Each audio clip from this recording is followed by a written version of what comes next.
আমার নাম অঙ্কিতা। আমরা 4 বোন। আমার বাবা অটো চালাতো। খুব কষ্ট করে আমার মা বাবা সংসার চালাতো। আমার 3 দিদির বিয়ে হয়েছিল। বাবা অনেক কষ্ট করে যেমন তেমন করে দিদিদের বিয়ে দিয়েছিল। আমার বিয়ের যখন কথা উঠেছিল তখন বড় দিদি বলেছিল আমার বিয়েটা সে নিজের বাড়ি থেকেই দিবে। জামাইবাবু আমার জন্য একটা ছেলে পছন্দ করেছিল।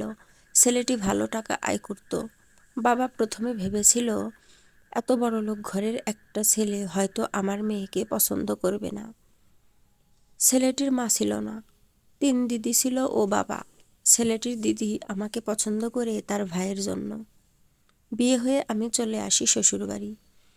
আমার শ্বশুরবাড়িতে কোনো জিনিসের অভাব ছিল না।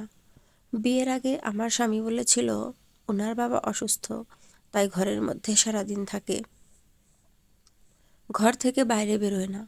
বিয়ের প্রথম দিন সবকিছু ঠিকঠাক ছিল। স্বামীর কথা মতো আমি শ্বশুরের ঘরে যাইনি। আমার শ্বশুর বাড়িতে কাজের মাসি সবসময় থাকতো, যেহেতু আমার শ্বশুর অসুস্থ মানুষ। আমার ননদেরা সবাই নিজের নিজের সংসারে ব্যস্ত ছিল। আমার স্বামী নিজের অফিসে চলে যেত ও আমার শ্বশুরের দেখাশোনার জন্য একটা কাজের মাসি সবসময় বাড়িতে থাকতো। দ্বিতীয় দিনও শ্বশুরবাড়িতে সবকিছু ঠিকঠাক ছিল। কাজের মাসি এসে সমস্ত কাজ করে দিয়ে যেত। তৃতীয় দিন সকালে আমি কাজের মাসির অপেক্ষা করছিলাম। বেলা 11টা বাজে, তখনও কাজের মাসি আসেনি। তাই আমি নিজের হাতে শ্বশুরের জন্য খাবার নিয়ে যাই। দরজা খুলে ঘরে ঢুকতে দেখি উনি বিছানায় শুয়ে আছেন। আমি খাবারটা টেবিলে রেখে শ্বশুরকে উঠাতে যাই। তখন আমার শ্বশুর বিছানা থেকে উঠে অনেক রাগী, গম্ভীর ও আজব মুখের ভঙ্গি করে আমার দিকে এগিয়ে আসে। উনার ভয়ঙ্কর চেহারা দেখে মনে হচ্ছিল যেন আমাকে খেয়ে ফেলবে। বিয়ের পরে আমার স্বামী আমাকে বলেছিল ভুল করেও বাবার ঘরে যাবে না। আমার খুব আশ্চর্য লাগতো স্বামীর কথা শুনে, কারণ একটা বয়স্ক মানুষের ঘরে যেতে আমাকে কেন বারণ করতো। আমার স্বামীকে খারাপ মনে করতাম যখন সে আমাকে শ্বশুরের ঘরে ঢুকতে বারণ করত। আমার খুব ইচ্ছে করত শ্বশুরের সেবা যত্ন করার। শ্বশুরের গম্ভীর ও রাগী চেহারা দেখে আমি এতটা ভয় পেয়ে গেছিলাম যে আমার গা হাত পা কাঁপছিল। শ্বশুর আমার দিকেই এগিয়ে আসছিল, আমি ভয়ে পেছন দিকে সরে যাচ্ছিলাম। বাড়িতে কেউ ছিল না, তাও আমি ভয়ে চিৎকার করে আমার স্বামীকে ডাকছিলাম। তখন আমার স্বামীর কথাগুলো মনে পড়ছিল। আমার স্বামী বারণ করেছিল শ্বশুরের ঘরে ঢুকতে। তখন আমার মনে হয়েছিল স্বামীর কথা না শুনে অনেক বড় ভুল করেছি। আমি ভয়ে অনেক কান্নাকাটি করছিলাম। হাত জোর করে শ্বশুরকে বলছিলাম আমাকে ছেড়ে দেন। উনি আমার কোনো কথা শোনেনি। তারপর আমাকে বিয়ের পরে কখনো ভাবিনি আমার স্বামী আমাকে এতটা ভালোবাসবে। বিয়ের পরে 3-4 দিন সবকিছু ঠিকঠাক ছিল, কিন্তু 5 দিনের দিন কাজের মাসি যখন বাড়ি আসেনি তখন আমার স্বামী অনেক বেশি অস্থির হয়ে যায়। সেদিন কাজের মাসি আসেনি, তাই আমি নিজের হাতেই রান্না বান্না করে নিয়েছিলাম এবং শ্বশুরের জন্য যখন খাবার নিয়ে যাই তখন আমার স্বামী আমার হাত থেকে খাবারের থালাটা নিয়ে বলে তোমাকে বাবার ঘরে যেতে হবে না, আমি খাবারটা দিয়ে আসছি।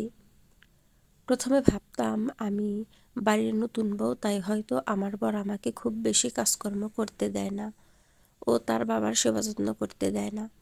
বিয়ের পরে আমার শ্বশুরের সাথে মোট 2 বার দেখা করেছিলাম, তাও সেই সময় যখন আমার স্বামী সঙ্গে ছিল। আমার স্বামী বেশ কয়েকদিন অফিসে যায়নি, তাই আমি তাকে বলি তুমি অফিসে যাও না কেন, বেশ কয়েকদিন হয়ে গেছে।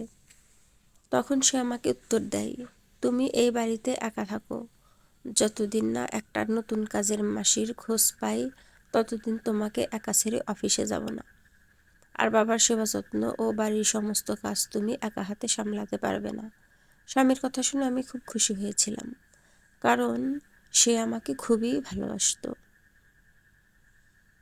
আমার স্বামী কাজের মাসি খুঁজে নিয়ে আসতো, কিন্তু সেই কাজের মাসিরা 4-5 দিন আসার পরে আর আমাদের বাড়িতে আসতে চাইতো না। যেমন তেমন করে একটা কাজের মাসি বাড়িতে কাজ করার জন্য রাজি হয়। সেই কাজের মাসিকে আমার স্বামী মাসে ৬,০০০ টাকা দেওয়ার কথা বলে। ৬,০০০ টাকার কথা শুনে কাজের মাসি থাকতে রাজি হয় এবং সে বেশ কয়েকদিন বাড়িতে কাজ করে। প্রায় ৭ থেকে ৮ দিন পরে আমার স্বামীর সঙ্গে রাতের বেলা শুয়েছিলাম। ঠিক সেই সময় আমার শ্বশুরের ঘর থেকে চিৎকারের আওয়াজ আসে। চিৎকারের আওয়াজ শুনে আমি উঠে বসে যাই এবং স্বামীকে জিজ্ঞেস করি, তোমার বাবার ঘর থেকেই চিৎকারের আওয়াজ আসছে? আমার স্বামী বলে, কোনো আওয়াজ আসছে না, তুমি চুপচাপ শুয়ে পড়ো। আমি তখন বললি, তুমি আমাকে মিথ্যে কথা কেন বলছো? তোমার বাবার ঘর থেকেই আওয়াজটা আসছে। তুমি যদি দেখতে না যাবে তাহলে আমি দেখে আসব কে চিৎকার করছে এবং কেন চিৎকার করছে। তখন আমার স্বামী আমাকে রেগে বলে, বেশি বাড়াবাড়ি একদম করবে না, আমি যেটা বলছি সেটাই শোনো, চুপচাপ শুয়ে পড়ো। আমার বর এমনি আমার সঙ্গে খুব ভালো ব্যবহার করত, কিন্তু আমি যখনই তার বাবার ব্যাপারে কিছু জিজ্ঞেস করতাম বা তার বাবার ঘরে যাওয়ার কথা বলতাম, তখনই আমার স্বামী আমার সঙ্গে রাগারাগি করত। কিছুদিন শ্বশুরবাড়িতে থাকার পরে আমার সন্দেহ হয়েছিল যে আমাদের বাড়িতে কিছু তো একটা গন্ডগোল হচ্ছে। সেদিন সকালবেলা যখন আমি ঘর থেকে বেরোই, তখন দেখি কাজের মাসি শ্বশুরের ঘর থেকে খুঁড়িয়ে খুঁড়িয়ে বেরোচ্ছে। সে ঠিকঠাক হাঁটতে পারছে না এবং তার চুলগুলো এলোমেলো হয়ে আছে। তার জামা কাপড়ও ঠিকঠাক অবস্থায় নেই। আমি অবাক হয়ে তার কাছে গিয়ে জিজ্ঞেস করি, তোমার এই অবস্থা কি করে হলো? কাজের মাসি আমাকে উত্তর দেয়, সিঁড়ি থেকে পড়ে গেছিলাম, ওই জন্য আমি ঠিকঠাক হাঁটতে পারছি না। তার কথা শুনে আমার সন্দেহ হয়েছিল। কাজের মাসি ওই অবস্থাতে বাড়ির কাজকর্ম করছিল, কিন্তু আমি তাকে বারণ করি। আমি বলি, তুমি এখন আরাম করো, সুস্থ হয়ে কাজ শুরু করবে, তোমার অবস্থা খুবই খারাপ আছে। আমি যখন তার হাত ধরে তাকে একটা জায়গায় বসাতে নিয়ে যাচ্ছিলাম, তখন তার হাতে দেখলাম লাল দাগ হয়ে আছে। ওটা দেখে আমার অনেক বেশি সন্দেহ হয়েছিল। আমি বুঝতে পেরেছিলাম কিছু গন্ডগোল আমার শ্বশুরের ঘরেই আছে। তারপর আমি কাজের মাসিকে বলি, আজ খাবারটা শ্বশুরের ঘরে আমি দিয়ে আসব, তুমি এখন আরাম করো। তখন কাজের মাসি বলে, ম্যাডাম আপনার পায়ে ধরছি, আপনি ওই ঘরে যাবেন না, স্যার বারবার বলে গেছে আপনার খেয়াল রাখতে, দয়া করে আপনি ওই ঘরে যাবেন না। কাজের মাসির কথা শুনে আমি অনেক বেশি অবাক হয়েছিলাম।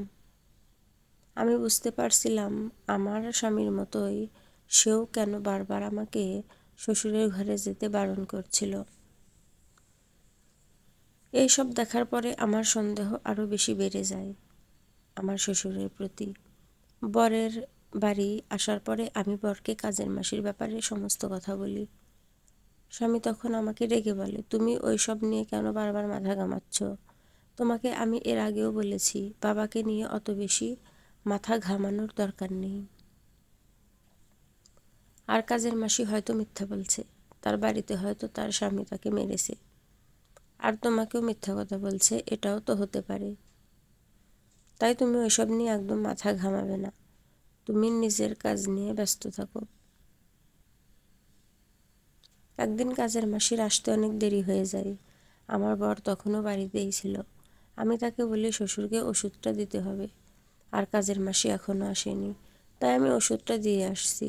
স্বামী তখন আমার কথা শুনে বলে, তোমাকে ওষুধ দেওয়ার কোনো দরকার নেই, কাজের মাসি যখন আসবে তখন তাকে ওষুধ দেবে। স্বামীর এই কথা শুনে আমি বলি, কেমন ছেলে তুমি, ওটা তোমার বাবা, তোমাকে ওনার খেয়াল রাখা উচিত। স্বামী তখন রেগে আমাকে উত্তর দেয়, আমার বাবাকে নিয়ে আমি যখন অতটা মাথা ঘামাই না, তাহলে তুমি কেন মাথা ঘামাচ্ছ? স্বামী তখন আমাকে বলে, আমি তোমাকে অনেক বেশি ভালোবাসি, আমি তোমাকে হারাতে চাই না, তাই আমি যেটা বলছি সেই কথার কথা অমান্য করো না। তারপর স্বামী রেগে না খেয়ে অফিসের জন্য বেরিয়ে যায়। সেদিন একটু দেরি করে কাজের মাসি বাড়ি আসে। আমি তাকে জিজ্ঞেস করি, তোমাকে দেখে খারাপ লাগছে, তোমার কি শরীর খারাপ? কাজের মাসি উত্তর দেয়, হ্যাঁ ম্যাডাম, আজ আমার শরীর খারাপ, তাই একটু দেরি করে এসেছি। আমি তাকে বলি, আজকে ছুটি নিয়ে নিতে পারতে, অসুবিধা করে কাজ করার কোনো দরকার ছিল না। কাজের মাসি তখন বলে, আমি চাই না আমার সঙ্গে যা হয়েছে সেটা আপনার সঙ্গে হোক। তখন তার কথা শুনে অনেক বেশি অবাক হয়েছিলাম। সে বলে, আপনার সাথে যাতে কোনো খারাপ না হয় যেটা আমার সাথে হয়েছে। তাই আমি অনেক কষ্ট হলেও চলে আসি। এই বাড়িতে তো কোনো কাজের মাসি কাজ করবে না। আমি শুধু বাধ্য হয়ে এই বাড়িতে কাজ করতে আসি, নিজের ছেলে মেয়েদের পেট ভরার জন্য। আপনি কিভাবে যে বাড়িতে সারাদিন থাকেন, আমার ওটা ভেবে অনেক আশ্চর্য লাগে। কাজের মাসির কথা শুনে আমি তাকে জিজ্ঞেস করি, তুমি এসব কি কথা বলছো? কিসের জন্য তোমরা ভয় পাও? কাজের মাসি বলে, আমি আপনাকে কিছুই বলতে পারবো না ম্যাডাম, শুধু এটা জেনে রাখেন, আপনার যাতে কোনো ক্ষতি না হয় সেজন্য আমি এই বাড়িতে কাজ করতে আসি। এক কথায় বলতে গেলে আপনাকে পাহারা দেওয়ার জন্যই আমি এই বাড়িতে আসি। তারপর কাজের মাসি আমার সাথে আর কোনো কথা না বলে রান্নাঘর থেকে খাবার বের করে শ্বশুরের ঘরে চলে যায়। আমি তখন ডাইনিং রুমে এসে বসি। কিছুক্ষণ পরে দেখি কাজের মাসি আমার শ্বশুরকে খাবার দেওয়ার পরে খুঁড়িয়ে খুঁড়িয়ে ওনার ঘর থেকে বেরোচ্ছে। ওটা দেখে আমি অনেক বেশি আশ্চর্য হই। আমি যখন কাজের মাসিকে কিছু জিজ্ঞেস করতাম, সে আমাকে কিছুই না বলেই চলে যেত। এভাবে বেশ কিছুদিন চলতে থাকে। যখনই কাজের মাসি আমার শ্বশুরের ঘর থেকে বেরোতো, তখনই সে খুঁড়িয়ে খুঁড়িয়ে হাঁটতো। এবং একদিন তো এমন অবস্থা হয় যে তাকে দেখে আমার অনেক বেশি কষ্ট হয়। সে আমার শ্বশুরের ঘর থেকে খুঁড়িয়ে খুঁড়িয়ে হাঁটে আর আমার দিকে তাকিয়ে বলে, ভগবান করে যাতে আপনার শ্বশুর মরে যায়। আমাদের বাড়িতে অত বেশি কামকাজ ছিল না, কিন্তু বিশেষ করে আমার শ্বশুরের সেবার জন্যই আমার স্বামী সবসময় কাজের মাসি রাখত। কাজের মাসি সেদিন বলে, আমি বাধ্য হয়ে এই বাড়িতে কাজ করতে আসি, কিন্তু আমি আর সহ্য করতে পারছি না। ম্যাডাম, কালকে আমি আসতে পারবো না, আপনি সাবধানে থাকবেন আর নিজের খেয়াল রাখবেন। এই কথা বলে কাজের মাসি আমার বাড়ি থেকে চলে যায়। এবং সেদিন আমি আমার স্বামীকে বলিনি যে কাজের মাসি আর আসবে না, কারণ আমার মনে অনেক প্রশ্ন ছিল। আমি জানতে চেয়েছিলাম আমার শ্বশুর কাজের মাসিদের সঙ্গে এমন কি করেন যে তারা ভয়ে আমার বাড়িতে থাকতে চায় না। এবং কাজের মাসিরা অভিশাপ দিত যাতে আমার শ্বশুর তাড়াতাড়ি মরে যায়। পরের দিন সকালবেলা স্বামী অফিস যাওয়ার জন্য রেডি হয়। তখন আমাকে জিজ্ঞেস করে, সকাল 9টা বাজে, এখনও কাজের মাসি আসে না কেন? কাজের মাসি না আসার কারণে অনেক বেশি অস্থির হয়ে যায়। আমি তখন স্বামীকে বলি, আজ কাজের মাসি একটুখানি দেরি করে আসবে, ওটা নিয়ে তুমি একদম চিন্তা করো না। তুমি খাওয়া দাওয়া করে অফিসের জন্য বেরিয়ে পড়ো, কাজের মাসি ঠিক চলে আসবে। আমি স্বামীকে মিথ্যা কথা বলি এবং সে ভালোবেসে আমার মাথায় হাত বুলিয়ে অফিসের জন্য বেরিয়ে পড়ে। যাওয়ার আগে বলে, সাবধানে থাকবে। স্বামী চলে যাওয়ার পরে আমি খাবারের প্লেটটা নিয়ে শ্বশুরের ঘরে যাই। সেখানে দেখি শ্বশুর বিছানায় শুয়ে আছেন। আমি মনে মনে ভাবলাম, আজ শ্বশুরের সেবা করার সুযোগ পেয়েছি, আজ আমি তাকে নিজের হাতে ওষুধ দেব। আমি যেই শ্বশুরকে ঘুম থেকে উঠাতে যাই, তখন দেখি উনি অনেক বড় বড় চোখ করে এবং রেগে আমার দিকে এগিয়ে আসেন। ওনার মুখের ভঙ্গি দেখে আমার অনেক বেশি ভয় লেগেছিল। ওনার অঙ্গভঙ্গি দেখে মনে হচ্ছিল যেন খেয়ে ফেলবে, এত বেশি ক্রোধ। চোখ দুটো লাল হয়েছিল। উনি যত আমার দিকে এগিয়ে আসছিলেন, আমি ততই ভয়ে পিছন দিকে সরে যাচ্ছিলাম। একটা সময় দেওয়ালে গিয়ে আমি আটকে যাই। ওনার চোখ দেখে এত বেশি ভয় পেয়েছিলাম। তখন হাত জোর করে বলি, আমাকে যেতে দিন। তখন আমি চিৎকার করে আমার স্বামীকে ডাক দিই। আমি তখন বাড়িতে একাই ছিলাম, জানতাম আমাকে বাঁচানোর জন্য এখন কেউ আসবে না। তারপরে আমি ভয়ে অজ্ঞান হয়ে যাই। কিছুক্ষণ পরে আমার যখন জ্ঞান ফেরে, তখন চোখ খুলে দেখি আমার স্বামীর কোলে মাথা আছে। তখন উঠে আমি কাঁদতে কাঁদতে স্বামীকে জড়িয়ে ধরি। সেও আমাকে জড়িয়ে ধরে আর বলি, তুমি ঠিক আছো তো? তোমার কিছু হয়নি তো? আমি তাকে কাঁদতে কাঁদতে বলি, আমার কিছু মনে নেই। তোমার বাবার ওই রকম রূপ দেখে আমি অনেক বেশি ভয় পেয়ে অজ্ঞান হয়ে গেছিলাম। আমাকে এখান থেকে দূরে কোথাও নিয়ে চলো, আমি এই বাড়িতে থাকতে পারবো না। তখন আমার স্বামী আমার মাথায় হাত বুলিয়ে বলে, এজন্যই আমি তোমাকে বাবার ঘরে যেতে বারণ করেছিলাম।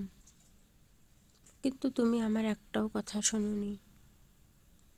আমি তখন স্বামীকে জিজ্ঞেস করি, তোমার বাবা এরকম মানুষ কেন?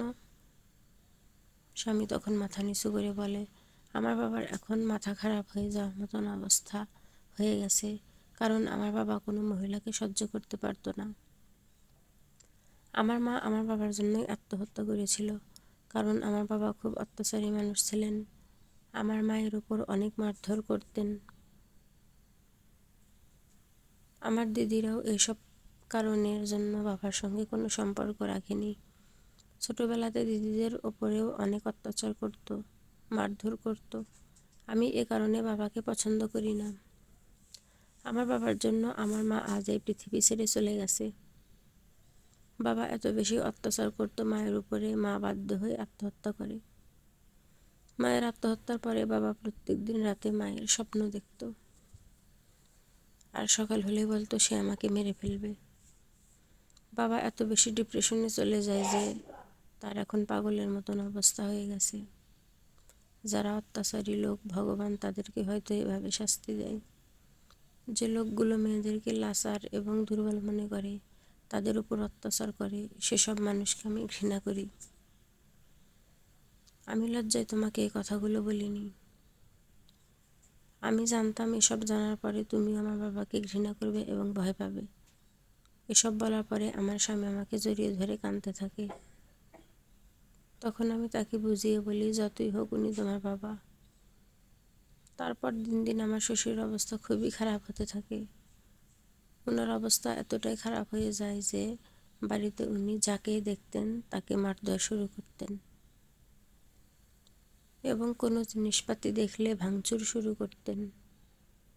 এসব কারণের জন্য আমার স্বামী ওনাকে ঘরের মধ্যে বন্ধ করেও রেখেছিল কিছুদিন, কিন্তু এতে কোনো কাজ হয়নি।